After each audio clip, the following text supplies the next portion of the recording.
A chuva caía como lâminas afiadas sobre as ruas estreitas de Lisboa, e João sentiu o mundo desabar quando a porta da casa familiar se fechou atrás dele com um estrondo que ecoou mais alto que qualquer trovão. Aos 22 anos, ele havia reunido coragem para confessar seu amor por outro homem, mas em vez de abraços, recebeu olhares de repulsa e palavras que cortavam como navalhas: "Você não é mais meu filho." Agora, encharcado e sem um tostão no bolso, ele cambaleava pela calçada escorregadia do bairro Alto, o coração partido não pela perda do lar, mas pela traição de uma família que jurara protegê-lo para sempre. Mal sabia ele que, naquela mesma noite, um envelope amarelado escondido em um antigo baú de família revelaria um segredo capaz de virar o jogo contra todos eles. João tropeçou em uma poça d'água, as lágrimas se misturando à chuva que não parava de fustigar seu rosto.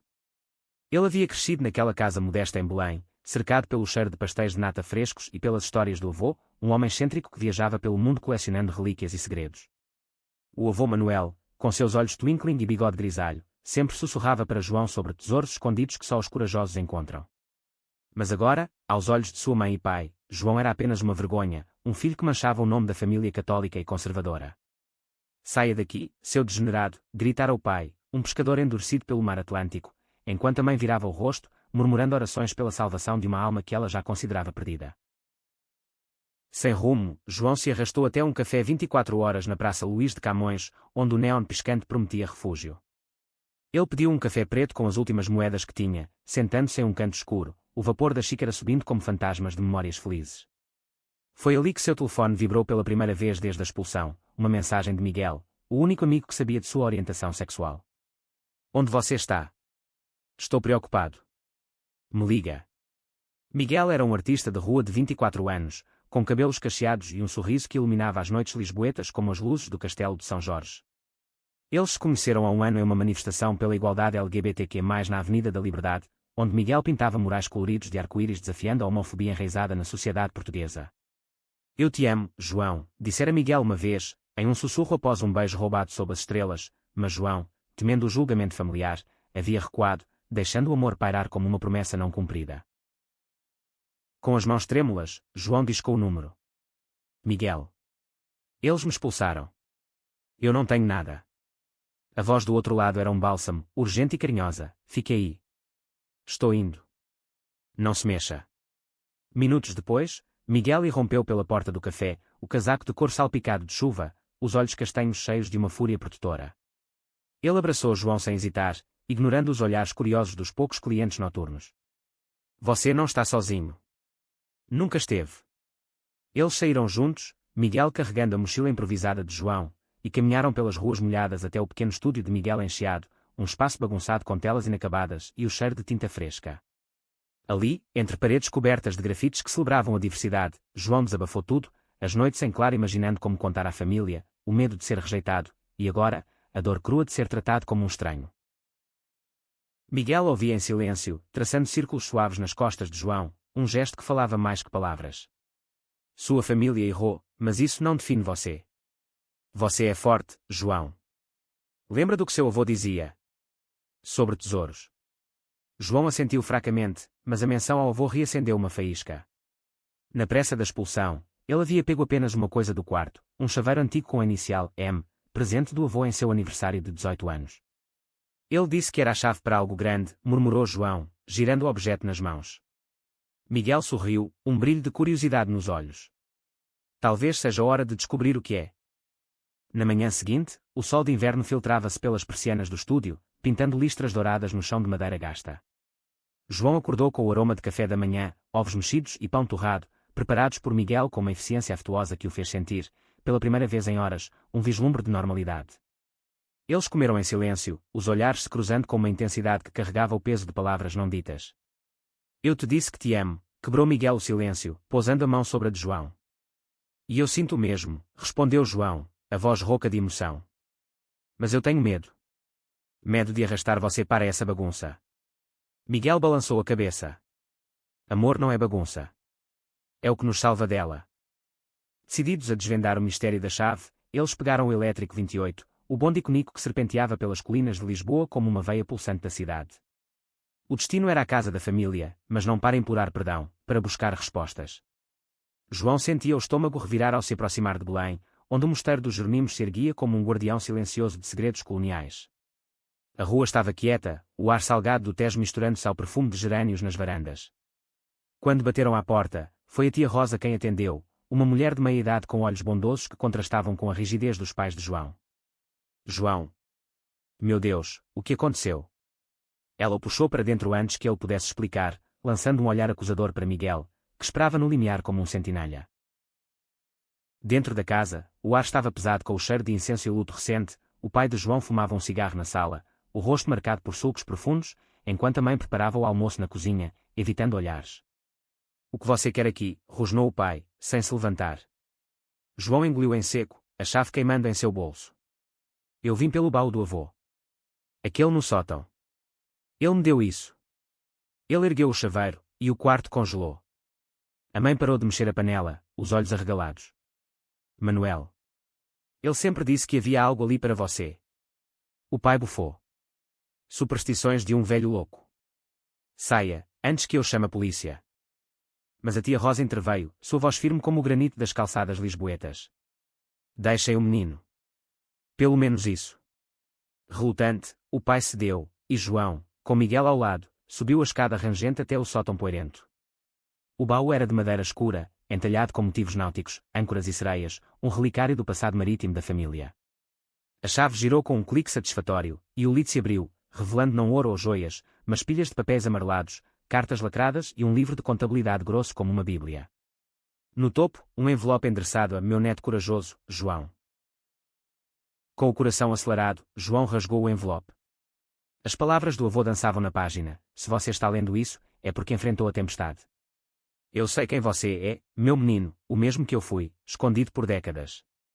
Essa fortuna não é de ouro, mas de terra e memória, uma propriedade em Sintra, herança de um amor proibido que eu enterrei com minha juventude. Usa para construir o que eles tentam destruir. Desafios, como eu não pude.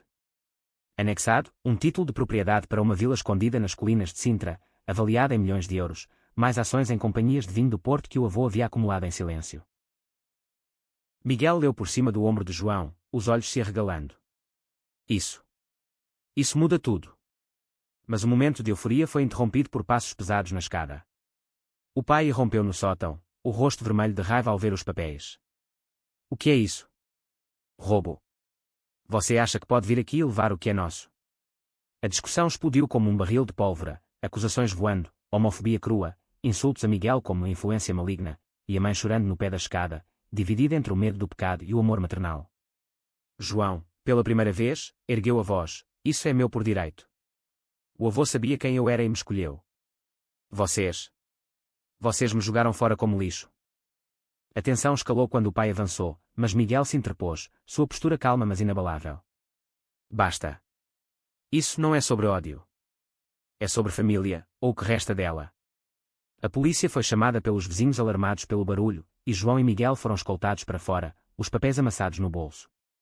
Na rua, sob o céu agora azul, João sentiu uma fúria nova brotar, misturada a uma determinação feroz. Eles não vão vencer. Não dessa vez. Os dias seguintes foram um redemoinho de burocracia e emoção em Lisboa, a cidade que pulsava com a vitalidade de fado melancólico e festas de Santo António. João e Miguel se instalaram temporariamente no estúdio, mas a descoberta da herança os impulsionou a agir. Eles contrataram um advogado discreto em Rossio, um homem de terno impecável chamado António, que confirmou a legalidade do testamento. O avô Manuel havia redigido tudo em segredo, anos antes de sua morte por um ataque cardíaco durante uma viagem a Évora. Ele previu isso, disse António, ajustando os óculos.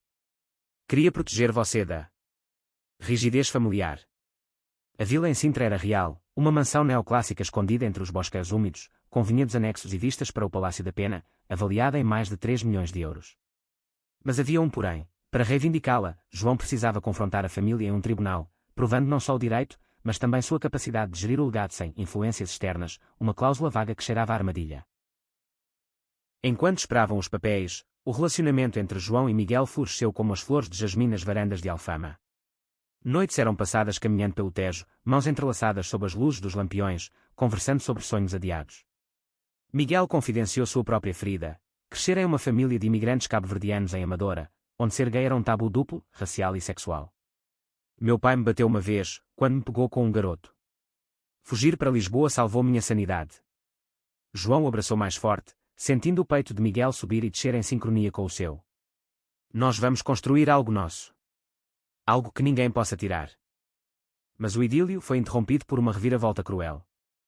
Uma carta chegou ao estúdio, selada com o brasão familiar, um peixe estilizado, símbolo dos pescadores de Belém. Era da tia Rosa, escrita à mão em tinta tremida: "Cuidado, João. Seu pai está furioso. Ele contratou um detetive para cavar sujeira sobre você e esse seu amigo. Dizem que há rumores na paróquia sobre noites em bares do Bairro Alto. Não volta até resolver isso."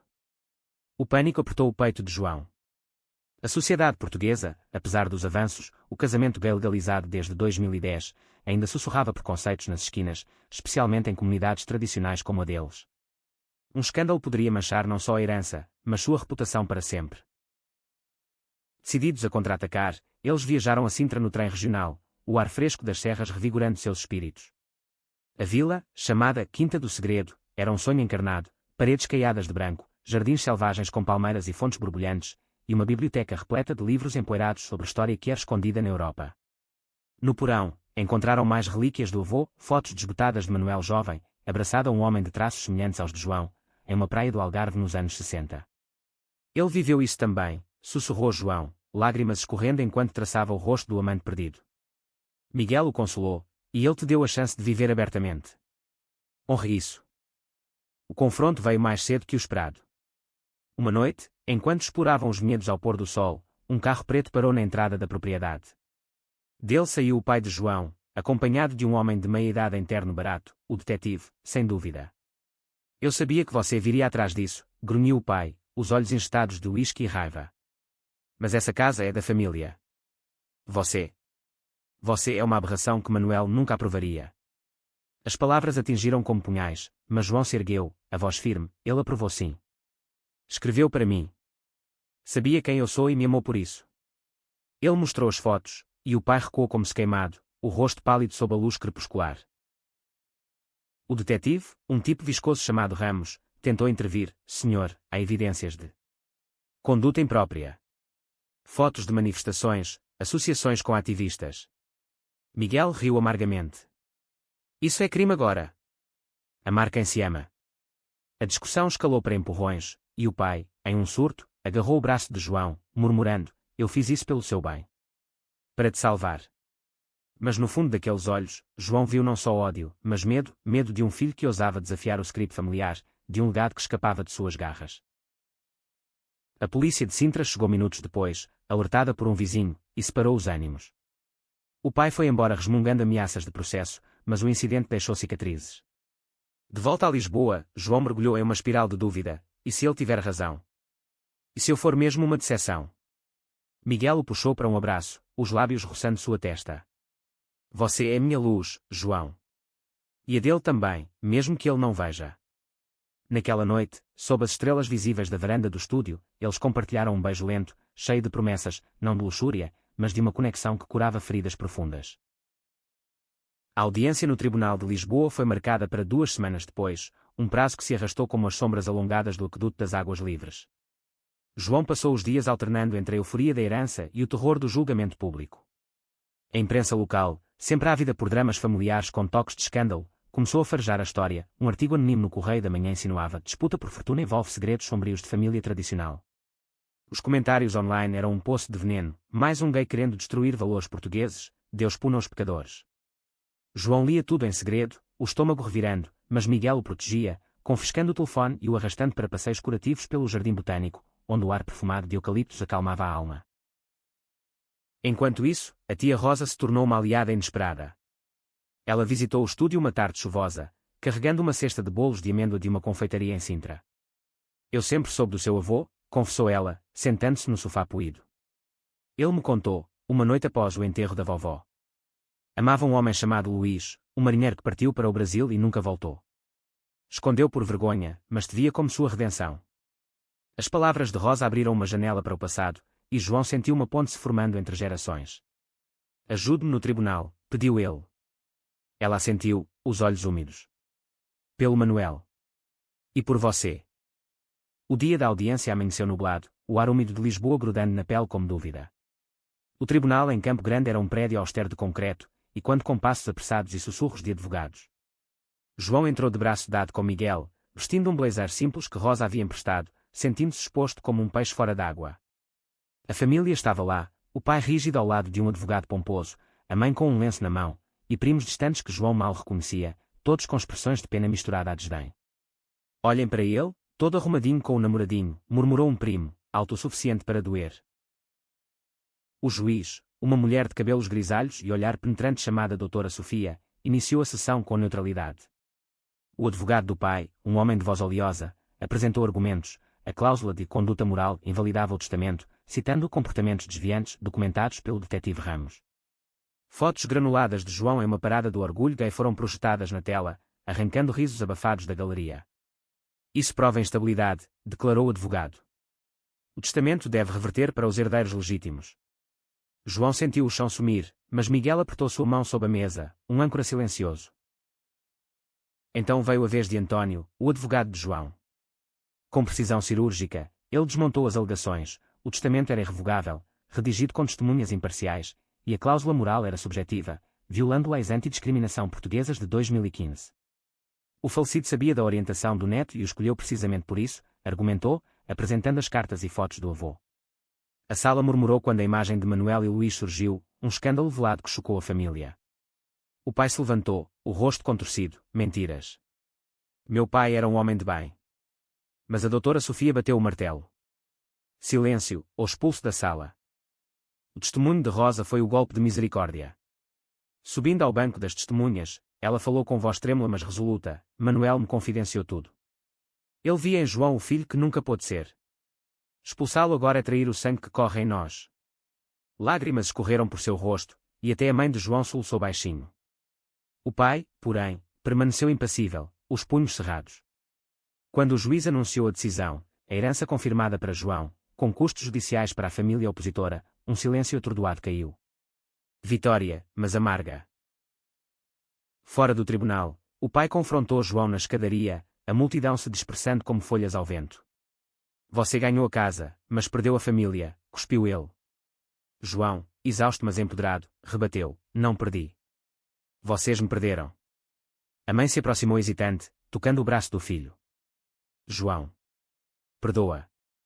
Ele a abraçou, o primeiro gesto de afeto em semanas. Com tempo, mãe. Mas mude. Miguel observava de longe, orgulhoso, sabendo que o verdadeiro tesouro era essa resiliência. Mas a calmaria foi ilusória. Naquela noite, enquanto celebravam com vinho verde na Quinta do Segredo, uma ligação anônima chegou ao celular de João. Cuidado com o que herdou.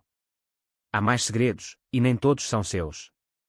A voz era rouca, distorcida, e o clique final ecoou como um presságio. Quem era o remetente? Um parente invejoso, ou algo mais sombrio do passado do avô? A ameaça telefônica pairava como uma névoa sobre a Quinta do Segredo, transformando o paraíso em uma fortaleza de suspeitas. João e Miguel passaram a noite revistando a biblioteca da vila, lanternas dançando sobre estantes curvadas pelo tempo, em busca de pistas sobre mais segredos. Encontraram diários fragmentados do avô, entradas codificadas em uma mistura de português arcaico e gíria marítima. Uma página destacava-se: Luís deixou mais que memórias, um filho, negado por vergonha. Procura em Évora, na Capela das Sombras. O coração de João disparou. Um meio-irmão. Um bastardo escondido que poderia contestar a herança. Decididos, eles partiram para Évora na manhã seguinte, o Peugeot alugado cortando as planícies alentejanas douradas pelo sol de outono. A viagem era uma trégua bem-vinda, rádio tocando fado de Amália Rodrigues, mãos entrelaçadas no câmbio, risadas sobre anedotas de infância. Miguel, com seu senso de humor afiado, imitava o detetive Ramos: eu investigo desvios morais e fiscais. João riu pela primeira vez em dias, sentindo o amor deles como um escudo contra o mundo. Você me salva todo dia, murmurou, e Miguel respondeu com um beijo na mão: nós nos salvamos mutuamente. Évora os recebeu com sua aura medieval, as muralhas brancas contrastando com o templo romano que vigiava a praça. A Capela das Sombras era um anexo esquecido da Sé, um lugar de penitência onde luz mal penetrava. O padre local, um homem idoso de batina desbotada, os guiou por corredores úmidos, o ar cheirando a cera e incenso. Manuel veio aqui nos anos 70, disse ele, parando ante um altar lateral. Deixou uma caixa para um herdeiro futuro. A caixa era de ébano, trancada com um cadeado simples que a chave do avô abriu. Dentro, documentos, um atestado de nascimento de 1968, registrando António Luís Ferreira, filho de Manuel e um marinheiro anónimo. Mas o nome da mãe? Uma mulher chamada Isabel, de uma família nobre alentejana que renegara o escândalo. O choque veio em ondas. João tinha um tio meio-irmão, agora com 57 anos, potencialmente vivo e com reivindicações sobre a fortuna. Ele pode ser o chamador, especulou Miguel enquanto dirigiam de volta, o sol poente tingindo o horizonte de vermelho. João assentiu, a mente girando. Ou alguém manipulando isso. Precisamos encontrá-lo antes que ele nos encontre. De volta a Sintra, a tia Rosa chegou com notícias alarmantes. O pai de João havia espalhado boatos na paróquia, pintando-o como um caçador de ouro manipulador. A mãe, dividida, enviara uma carta suplicando reconciliação, mas com uma condição velada: afaste-se desse estilo de vida, e seremos família de novo. João rasgou o papel, a dor fresca como uma ferida aberta. Ela ainda não entende. Ama o filho que quer, não o que sou.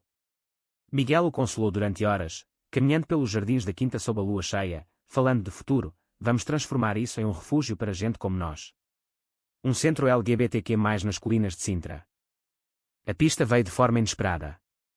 Um e-mail anónimo chegou ao advogado António, coordenadas GPS para um encontro em uma taverna em Setúbal, para discutir o legado sem tribunais. Armadilha ou oportunidade? Eles foram, cautelosos, o coração de João martelando como o sino da Torre de Belém. A taverna era um antro de pescadores, cheiro de sardinha grelhada e vinho tinto pesado no ar. No canto escuro, esperava um homem de cabelos grisalhos e olhos idênticos aos de João, António Luís, o filho perdido. Eu sou seu tio, disse ele, voz grave como o mar. E eu sei de tudo. Não era hostil, mas cansado, marcado por décadas de solidão. Contou sua história, criado por tias distantes após a morte precoce de Isabel, soubera da paternidade aos 20, mas Manuel, temendo escândalo, o mantivera à distância com mesadas anônimas. Eu não quero a fortuna. Quero paz. Mas seu pai. Ele me procurou. Quer que eu conteste, para te destruir. A revelação gelou o sangue de João. O próprio pai orquestrava o caos, usando o passado para minar o presente. Eles selaram uma aliança frágil. António Luís testemunharia a favor de João em qualquer disputa futura, em troca de reconhecimento público como parte da família. Ao se despedirem, ele apertou a mão de Miguel. Cuide dele, vocês têm o que meu pai e Luís nunca tiveram, coragem. De volta à quinta, João chorou pela noite toda, não de tristeza, mas de catarse. Eu tenho uma família maior agora, disse a Miguel ao amanhecer, selando o momento com um abraço que prometia a eternidade. Mas o pai não desistia. Dias depois, uma intimação chegou, processo por fraude testamentária, alegando que João falsificara documentos. O jogo recomeçava, mais alto. O novo processo era um circo midiático, com repórteres acampados na entrada da Quinta do Segredo como abutres em vinhedos maduros. O pai de João, sentindo o cheiro de vingança, havia vazado detalhes para a imprensa: família destruída por agenda gay radical. Artigos no Público e no Diário de Notícias pintavam João como vilão, ignorando o contexto de amor e legado.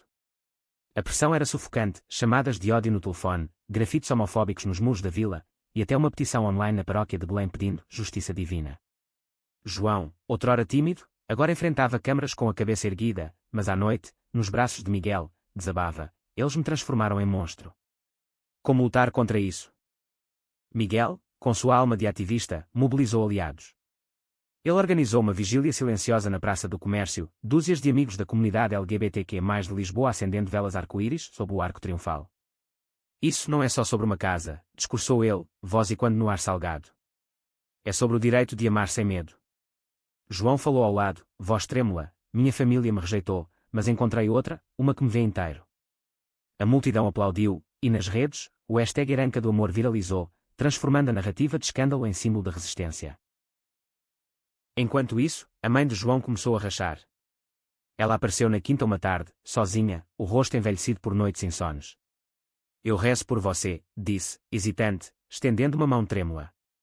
João a convidou para entrar, servindo chá de camomila na sala de estar com vista para os bosques. Ali, entre tapeçarias antigas, ela confessou: seu pai. Ele carrega o peso do pai dele. Manuel era diferente, e ele odiava isso. Mas eu sinto sua falta, meu menino. Lágrimas fluíram, e João compartilhou as fotos do avô, a história de Luís. Pela primeira vez, ela tocou a imagem com reverência. Ele amava assim. Então. Talvez Deus a ame também. Não era perdão total, mas um começo, uma semente de compreensão plantada em solo árido. O clímax veio no segundo tribunal, em um salão lotado de espectadores, o ar carregado de tensão como antes de uma tempestade no Tejo. O pai de João testemunhou primeiro, voz embargada por emoção fingida: meu filho foi envenenado por esse mundo moderno. A herança deve ficar comigo, para preservar a honra. Mas então subiu António Luís, o irmão perdido, alto e imponente em um terno emprestado. Eu sou prova viva do legado de Manuel, declarou, apresentando o atestado. E eu apoio João. Ele é o guardião verdadeiro. O pai empalideceu, reconhecendo o fantasma do passado que ele mesmo invocara. O advogado do pai tentou desacreditar, um bastardo sem laços. Mas a doutora Sofia, agora familiar com o caso, interveio: basta de preconceito. A lei portuguesa protege herdeiros legítimos, independentemente de orientação ou origem. Testemunhas se multiplicaram: Rosa, com sua devoção, amigos de Miguel, atestando o caráter de João, até o padre de Évora, confirmando a doação secreta. Quando o juiz anunciou a absolvição total, com proibição de futuras contestações, o salão explodiu em aplausos da galeria progressista. O pai saiu cabisbaixo, derrotado, mas sem um olhar para trás. Na sequência, uma reviravolta pessoal. A mãe convenceu o pai a uma terapia familiar em um centro católico progressista em Fátima. Não era milagre, mas um passo. Ele precisa de tempo, escreveu ela em uma carta. Mas eu estou aqui. João perdoou aos poucos, convidando-os para um jantar na quinta, um teste de águas calmas. Com a poeira assentando, João e Miguel transformaram a vila. Inauguraram o Centro Manuel e Luís, um espaço para apoio LGBTQ+, oficinas de arte, grupos de conversa, exibições de história queer portuguesa. A abertura foi uma festa vibrante, com fado tocado ao vivo e vinho do Porto fluindo, celebridades locais como ativistas e artistas enchendo os jardins. João discursou sob as estrelas: essa fortuna não é de ouro, mas de corações livres. Miguel, ao seu lado, sussurrou: e o nosso é o maior. Mas nem tudo era resolvido. O pai, em uma carta final, admitiu: eu errei. Volte para casa um dia. Era frágil, mas real, um arco de redenção lento. Meses passaram, e a Quinta do Segredo floresceu como um farol nas colinas de Sintra, atraindo almas perdidas de todo o país. João, agora administrador do centro, encontrava propósito em histórias alheias, jovens expulsos como ele, casais lutando contra o estigma rural, viúvas descobrindo amores tardios.